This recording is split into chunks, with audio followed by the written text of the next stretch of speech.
I love me some arcade sticks, boy. I love playing with them.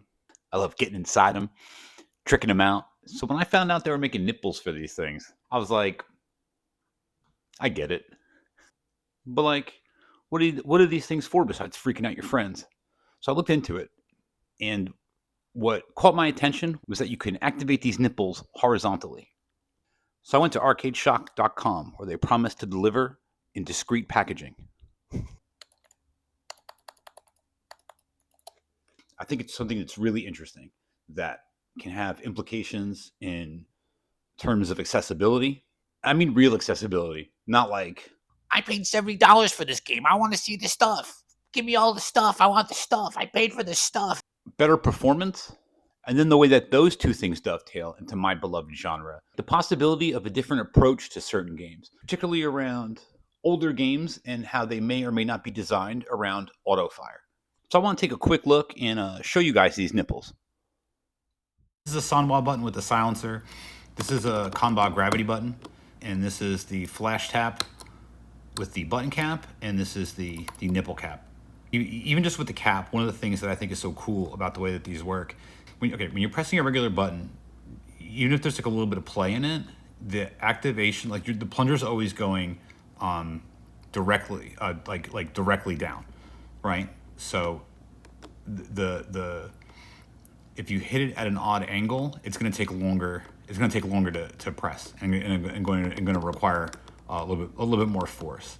So with the FlashTap, it's at every angle on it, you can get this, like you can get the activation. And the nipple just, obviously it's just like extending that. So you can hit it, and so you can hit it in so many different, you can hit it in so many different places in so many different ways, and everything's getting an activation. So you can hit it with hitting it with your thumb, hitting it with the back side of your thumb.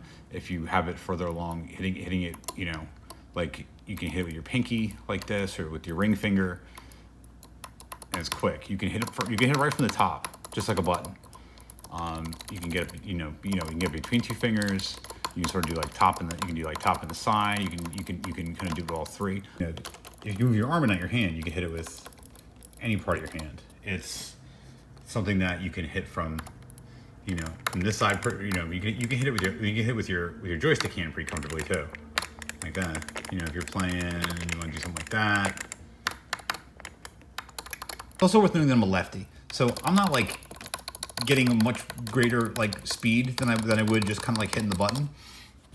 But with my left hand, I can really crank. With my left hand, I can really crank this thing. So with my dominant hand, so I think a player who's like right-handed dominant, they can really crank out of this thing and possibly get more, at least to the same level, if not more, than certainly with either of these buttons. I think these are just super fast buttons. 3, Do that left hand. 2, 1, go!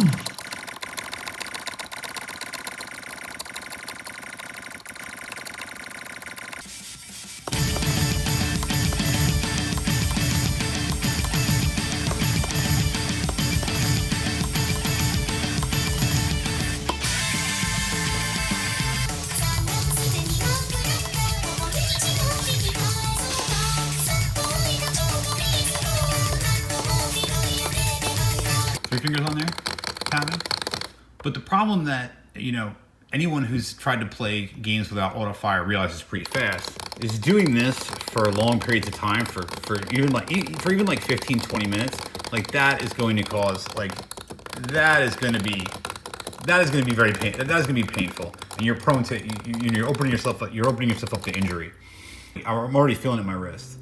But if you wanted to play something without auto fire in the more as it was meant to be played, then I think there's an opportunity where you can kind of hit this at different, something like this becomes very, much less uncomfortable. You can kind of lift your wrist up like here, start hitting stuff like this. You hit it here. You kind of hit it to the side with different fingers.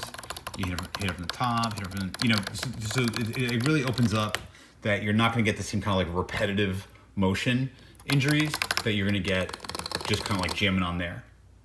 One thing I don't like about it is that this was clearly designed with like the hitbox in mind. So you have like, this is like a 24 millimeter cap. So you do have this gap, You do have this gap in there if you're using it in a 30 millimeter. So that's kind of irritating. Yeah, I don't love that gap. I don't know how much cat hair. I can already kind of see some. I already kind of see some cat hair in there. You maybe can't see it, but it's in there. So I don't love that. I wish that it was more closer to the edge and they made a 30 millimeter version of it. If you were in a different like accessibility way, like you could definitely, you know, you can hit this thing with like your toes. You can hit this thing with any part of your body. It's hard to express how like light it needs to be, like how light it needs to be pressed. Just for the record, so my favorite mechanical right now is the Saimitsu Altumino, whatever the hell it is. The Saimitsu mechanical is my favorite mechanical right now. I like the crowns. I like the crown buttons as well. And I think these are better. I hope people's who find it interesting, like let your imagination run wild with this kind of stuff. And if it's something that you think is stupid, then it probably is stupid.